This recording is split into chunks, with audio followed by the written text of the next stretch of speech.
O livro Adolf Appia, Atuação Teatral, Música e Espaço, que eu estou lançando agora pela editora Giostre, é uma editora de São Paulo, mas que tem representatividade no Brasil inteiro, uma editora grande, com mais de 1.400 títulos no catálogo. Esse livro ele é resultado da minha pesquisa de doutorado em teatro, que eu fiz há alguns anos, e a minha pesquisa foi centrada nesse nome aí, né, no Adolf Appia, que foi um suíço. Ele trabalhou com teatro entre o final do século XIX e começo do século XX, e basicamente ele era um pensador de teatro e um cenógrafo. Então, nesse livro eu analiso a trajetória dele e as ideias teatrais dele, desde lá do final do século XIX até a sua morte em 1928. E eu privilegio nessa análise, né, as ideias do Appia em relação à cenografia, à iluminação e o trabalho de atuação.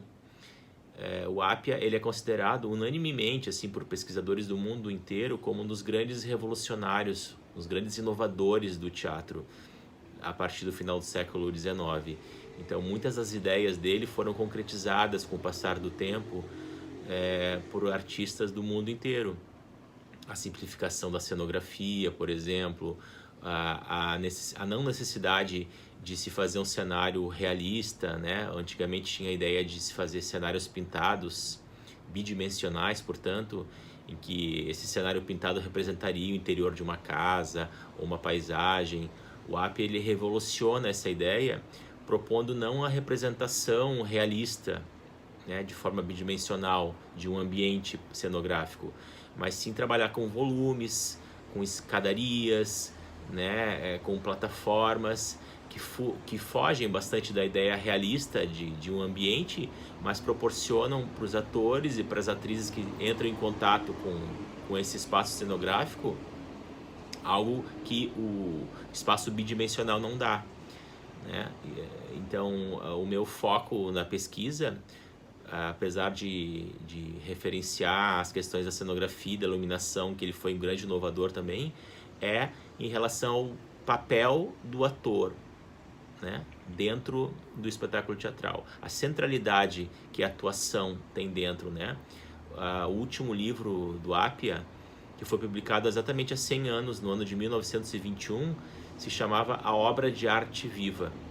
E quando ele fala a obra de arte viva, ele está se referindo aos atores e às atrizes, que são obras de arte vivas, né? Que tem no movimento a sua principal estratégia, né, para ser arte.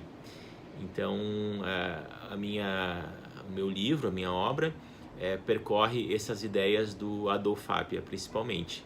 E claro, eu faço uma contextualização histórica em relação ao período em que ele viveu e as principais influências que o Appia teve para chegar nessas suas ideias específicas do teatro. Então, a música foi muito importante para o Appia, né, no desenvolvimento das suas ideias. Ele foi um grande pesquisador de um compositor alemão chamado Richard Wagner, cujas óperas são bem conhecidas aí por todo mundo que, né, se interessa por elas. Então eu falo um pouco das ideias do Richard Wagner, eu falo um pouco das ideias do Friedrich Nietzsche, que foi um filósofo alemão também, do final do século XIX, comecinho do século XX, e relaciona essas ideias que esses autores disseminaram com a maneira como o Appia incorporou essas ideias na sua obra, diretamente ou não, conscientemente ou não. E eu proponho, né, ao longo do livro também uma ideia de centralizar, né, de considerar como central na arte do teatro o papel dos atores e das atrizes.